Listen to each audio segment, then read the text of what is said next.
Hello, welcome to this week's edition of the Stock Report. I'm Tim Bontemps, NBA reporter from ESPN, here to tell you what I found interesting around the NBA this week. And obviously, there was nothing more interesting in my world than seeing on Sunday night Joel Embiid have one of the best individual performances I've ever seen. 59 points, 11 rebounds, 8 assists, 7 blocks, 26 of 27 points that Philadelphia scored in the fourth quarter of their win over the Utah Jazz, scored by Joel Embiid. 5 of his 7 blocks in the fourth quarter. And for as good as the Jazz have been and as fun of a story as they are this season, and they were very fun to watch on Sunday night, I could see why people have been really impressed by them. Will Hardy, the 34-year-old coach of the Jazz, tied with Joe Mazzulla, the interim coach of the Celtics, as the youngest head coaches in the league this year. He's done a remarkable job with that Jazz team, has them playing quick, together, making decisive decisions, attacking, passing, moving the ball, taking open shots. They've been fun to watch, but this game was a prime example of what the difference between having a bunch of good players is and having one of the guys that could take you all the way to where you want to go at the end of the season. A guy like Joel Embiid, a true blue superstar in the NBA. You saw in the fourth quarter of this game, already having 33, 8, and 8 on the night. Joel came out at the start of the fourth quarter. It was very clear. He decided the Sixers were going to win this game, and there was literally nothing the Utah Jazz could do to stop him. He got wherever he wanted on the court at both ends. The Jazz just completely fell apart on offense, trying to deal with him at the rim. They threw all sorts of different coverages at Joel at the other end. He took them apart, hitting jumpers over everybody, getting to the rim, getting to the foul line. It was just a truly dominant performance from top to bottom. And it showed why Joel's been a runner-up for MVP the last 2 years, and why even after a slow start, Sixers now sitting at 7-7. They're a couple games out of second and first and second place in the East. I think they still got a very good chance to finish in the top 3 in the East. And with James Harden out, Tyrese Maxey being up and down, Tobias Harris and PJ Tucker struggling to play together, Joel Embiid is now back to being Joel Embiid again. And that should give Sixers fans a lot of hope about where their team is headed this season. Now let's go down the East Coast to talk about another player who's had a really good start. That's Kristaps Porziņģis, a guy who's taken a lot of criticism the past couple of years, playing alongside Luka Doncic in Dallas, was not the co-star that the Mavs hoped he would be, alongside Luka, giving them that 1-2 punch you need to really be a title contending team going forward. They shipped him to the Wizards at the trade deadline last season, and Porziņģis has been really, really good so far this yeal for Washington, averaging 20 and 8. The Wizards have won 4 games in a row, actually a game ahead of the Sixers right now in the standings at 8-6 in the East, and that's with Bradley Beal missing the past week after coming down with COVID.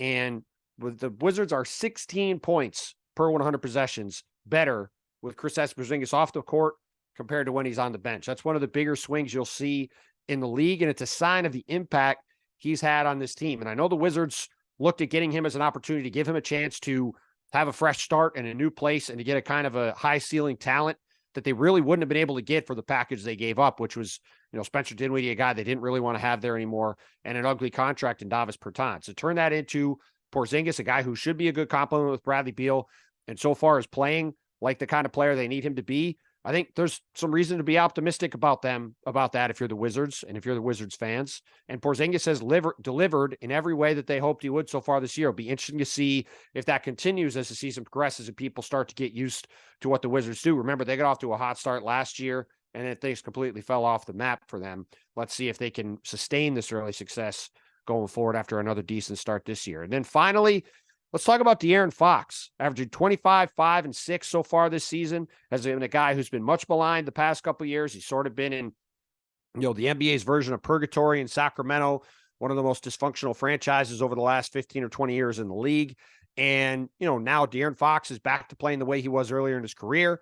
He's developed some nice synergy with Domantas Sabonis. They've won a few games in a row, moving back up the standings in the West. And when you look at how chaotic the Western Conference standings are, when you look at teams like New Orleans, Minnesota, obviously the Lakers have had the bottom fall out on them.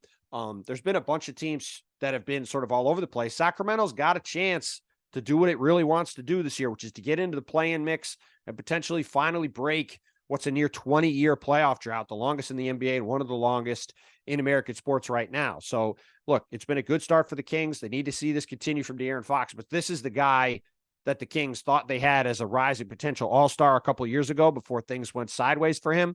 And it's good to see a fun player to watch getting back to that kind of performance level now for the Sacramento Kings, the way he started off this season.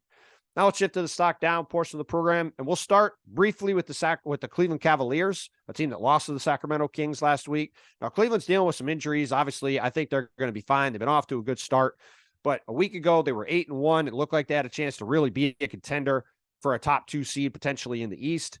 Now, after 4 straight losses, they're now 8-5. They're down in a group of teams after that, and I think we're seeing the Cavs sort of come to the level that I think is more realistic to expect from them going forward. They've had a terrific start to the year. Don't get me wrong. I love watching them play.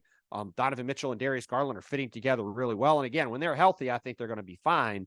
But I think they're still a little bit below teams like Milwaukee and Boston. I'd like to see them go get another wing player who's a better complement to those starting 4 guys, the top 4 players they have, like we've talked about before on the Stock Report. So we'll see where they end up. But, disappointing week for the Cavs. And then they've got a huge game on Wednesday against the league leading Bucks. It'll be very interesting to see if they can get their guys healthy for that game. I think they sat some guys out against Minnesota, try to get them right. Jared Allen's been dealing with an ankle thing. He's been banged up. Mitchell's missed some time recently. So let's see if they got everybody on the court. I'll be definitely tuning in to watch that Cavs-Bucks game on Wednesday, which will be a really interesting marker for if the Cavs can, sort of show they can be one of those top teams in the East again, or if they're maybe settling in, like I said, just a little bit below that mark. Now let's talk about the New York Knicks. Rough week for the Knicks. They go across town to play the flailing Nets on Wednesday. They get absolutely demolished in that game. They then, before going out on a 5-game West Coast trip that features 4 games against above 500 teams to start off with, host the Oklahoma City Thunder in a Sunday matinee. I've been to a lot of Sunday matinees at the Garden. They're often weird games. This was a weird game. Looked like a CYO pickup game where nobody was really playing any defense on a Sunday morning. And the difference was the Thunder had Shai Gilgeous-Alexander. The Knicks did not.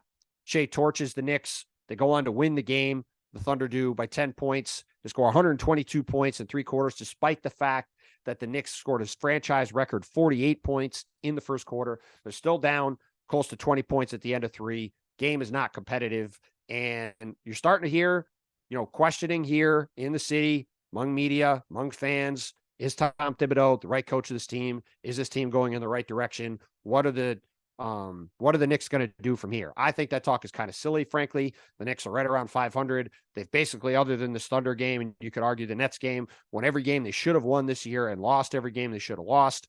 I think that's more or less what their season's going to be. They'll steal a couple wins from teams they shouldn't. They'll lose to a couple teams they should beat. And they'll be right around 500, maybe slightly above. But that being said, to go to this West Coast trip this week, Utah, Golden State, Denver, Phoenix. That's a brutal stretch. Knicks lose all 4 of those games. We're looking at 6 losses in 7 games going into the final game of that trip against the Thunder in OKC. All of a sudden, you're going to start to, feel the heat turn up on a Knicks team that, with the absolute disaster that the Nets have been, has been able to kind of float under the radar, unaffected by everything that's going on, because they've just sort of been, calm and collected and confident over here in Manhattan, whereas in Brooklyn, things have been a mess. But, if this road trip doesn't go well, you're going to start to hear a lot more angst from Knicks fans, from people around the team about the direction of the franchise and where they're headed. And that could spell trouble for Tom Thibodeau if it keeps going that way. And then finally, let's talk a little bit about Zion Williamson's defense. Zion is obviously a fantastic offensive player. He's one of the most efficient scorers inside in the league. But he was a generational prospect coming out of Duke because he looked like he had the ability to be Draymond Green, who scored 25 points a game.